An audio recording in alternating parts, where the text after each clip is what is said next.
खुश आमदीद। आप देख रहे हैं न्यूज़ 18 उर्दू। सर्बिया के टेनिस खिलाड़ी नोवाक जोकोविच ने एक बड़ा दावा किया है। उनका कहना है कि जनवरी 2022 में ऑस्ट्रेलिया में उन्हें जहर दिया गया था। जी हां, नोवाक जोकोविच ने साल के पहले ग्रैंड स्लैम ऑस्ट्रेलियन ओपन के शुरू होने से पहले ये बात कही।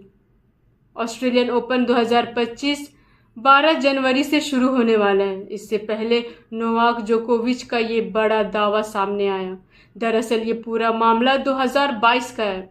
नोवाक जोकोविच को कोविड वैक्सीन न लगवाने के चलते ऑस्ट्रेलियन ओपन 2022 में शामिल होने से रोक दिया गया था।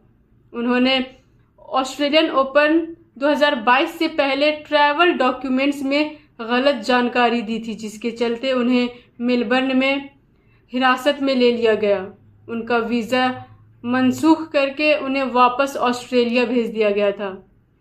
कानूनी कार्रवाई के दौरान उन्हें मेलबर्न के एक होटल में रखा गया था। उनका कहना है कि यहीं उन्हें जहर दिया गया था। इसके साथ ही इजाज़त दीजिए और बाकी की खबरों के लिए न्यूज़ 18 उर्दू के साथ बने रहिए।